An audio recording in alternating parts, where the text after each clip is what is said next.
Article 424.22. C addresses overcurrent protection for subdivided heater loads.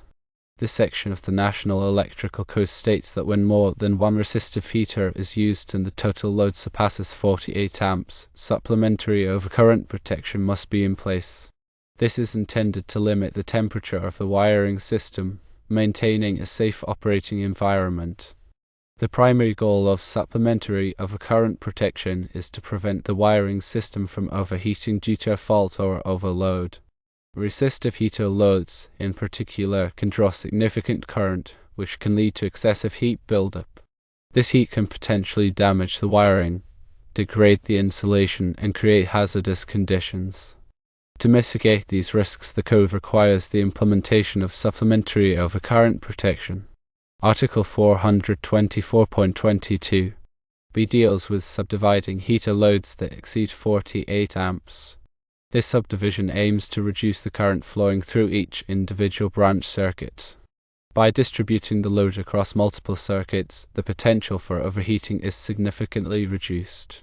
This approach enhances the overall safety and reliability of the electrical system. While manufacturers are not mandated to include supplementary overcurrent protection as a standard feature in their products, they do bear a responsibility to provide clear and comprehensive instructions regarding the need for such protection. They should also outline the proper methods for installing it when the heater load exceeds the 48 amp threshold. This ensures that installers and users are fully aware of the safety requirements and can take appropriate measures. The justification for requiring supplementary overcurrent protection for subdivided heater loads lies in ensuring the safety of the entire electrical system. Overheating of the wiring can create a range of hazards, including fires, electrical shocks, and equipment damage. By providing supplementary overcurrent protection, these risks are minimized and the overall safety of the installation is improved. In practice, it is common for manufacturers to offer supplementary overcurrent protection as an optional feature for subdivided heater loads.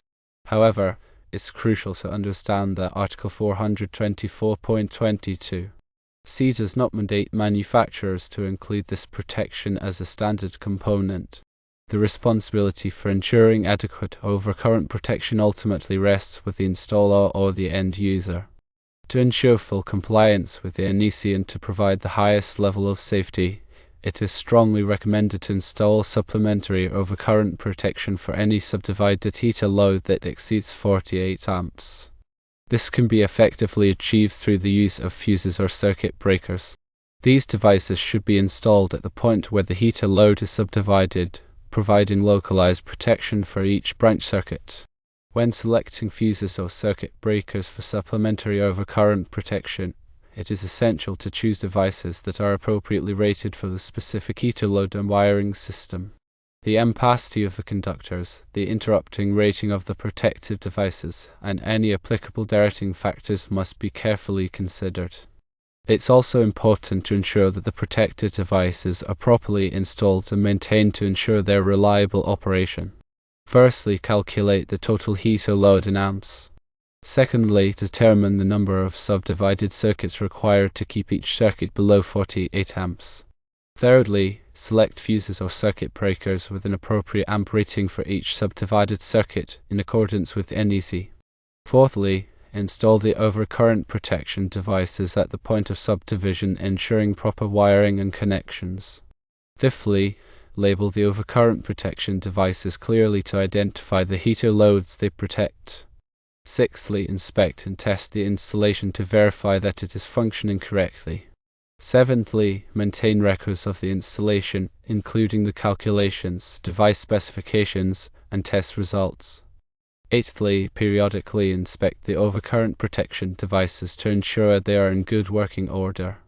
Ninthly, replace any overcurrent protection devices that are damaged or malfunctioning. Tenthly, train personnel on the proper operation and maintenance of the heater system and its overcurrent protection. Always refer to the latest edition of the NEC for the most up-to-date requirements and guidelines. Consult with a qualified electrician or electrical engineer to ensure that the installation is safe and compliant with all applicable codes and standards.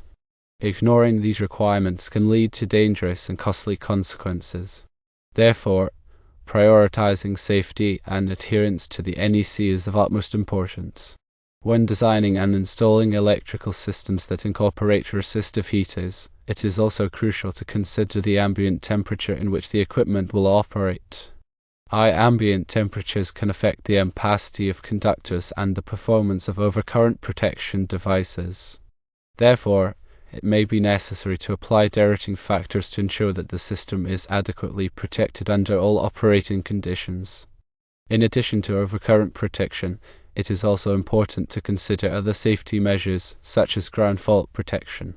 Ground fault protection is designed to detect and interrupt ground faults, which can pose a significant risk of electrical shock. The NEC requires ground fault protection for certain types of equipment, including electric heating equipment.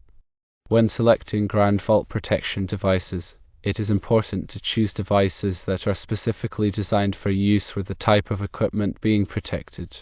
It is also important to ensure that the devices are properly installed and maintained to ensure their reliable operation.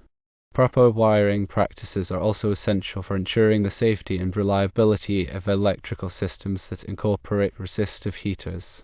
All wiring must be installed in accordance with the NEC and other applicable codes and standards. Conductors must be properly sized for the load they will carry, and all connections must be made securely. It is also important to protect wiring from physical damage and environmental factors. Regular inspections and maintenance are essential for ensuring the continued safety and reliability of electrical systems that incorporate resistive heaters. Inspection should be performed by qualified personnel and should include a thorough examination of all wiring, connections, and overcurrent protection devices.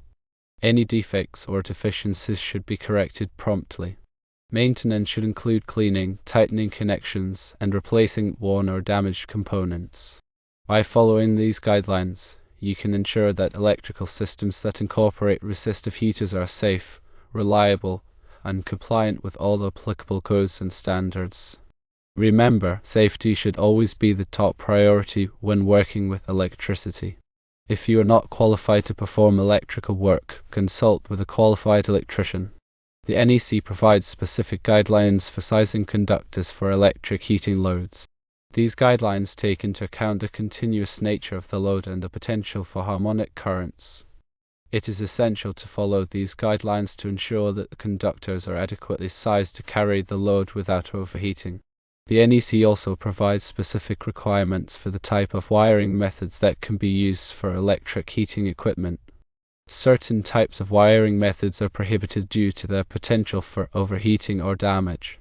It is important to select wiring methods that are approved for use with electric heating equipment. In addition to the NEC, other codes and standards may also apply to electrical systems that incorporate resistive heaters. These codes and standards may include local building codes, fire codes, and insurance requirements.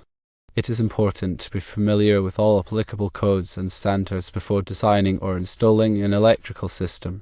When working with electrical systems, it is always important to follow safe work practices.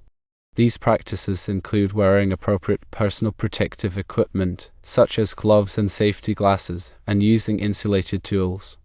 It is also important to de-energize equipment before working on it and to verify that it is de-energized before starting work. If you are not comfortable working with electricity, consult with a qualified electrician. The proper grounding of electrical equipment is essential for safety.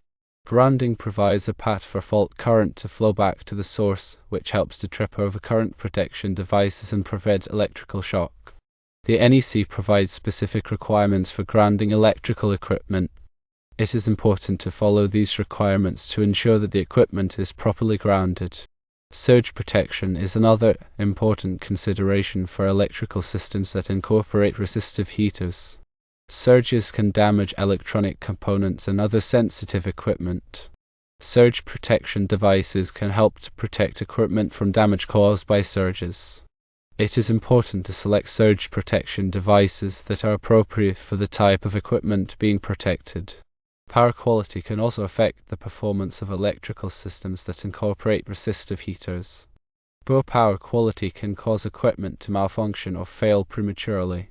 Power quality problems can be caused by a variety of factors, including harmonic currents, voltage sags, and voltage swells. It is important to identify and correct any power quality problems to ensure the reliable operation of electrical equipment. Energy efficiency is another important consideration for electrical systems that incorporate resistive heaters.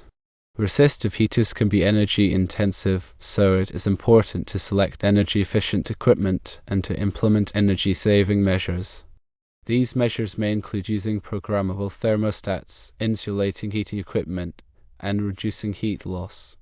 The life cycle cost of electrical equipment should also be considered when making purchasing decisions. Life cycle cost includes the initial cost of the equipment, as well as the cost of operation, maintenance, and replacement. It is important to select equipment that has a low life cycle cost. Sustainability is becoming increasingly important in the design and operation of electrical systems. Sustainable practices include using renewable energy sources, reducing energy consumption, and minimizing waste. It is important to consider sustainability when designing and operating electrical systems that incorporate resistive heaters. The selection of appropriate materials is crucial for the safety and longevity of electrical installations involving resistance heaters. Conductors must be chosen based on their ampacity, insulation rating, and suitability for the operating environment. Consider factors like temperature, moisture, and exposure to corrosive substances when selecting conductors. The enclosure housing the resistance heaters and associated electrical components should be made of a durable, non-combustible material. The enclosure should provide adequate protection against physical damage, environmental elements, and unauthorized access. Proper ventilation is essential to dissipate heat generated by the resistance heaters. Insufficient ventilation can lead to overheating, reduced efficiency, and premature failure of the heaters. Design the ventilation system to provide adequate airflow and prevent the buildup of excessive heat. Resistance heaters should be installed with appropriate clearances from combustible materials. Maintain safe distances from walls, ceilings, and other flammable objects to prevent fire hazards. Refer to manufacturer's instructions and relevant codes for recommended clearances. The control system for resistance heaters should incorporate safety features such as over-temperature protection and automatic shut-off mechanisms. These features help prevent overheating, fire hazards, and equipment damage. Resistance heaters may generate electromagnetic interference, which can affect the operation of nearby electronic equipment. Consider implementing shielding or filtering techniques to minimize electromagnetic interference and ensure compatibility with other devices.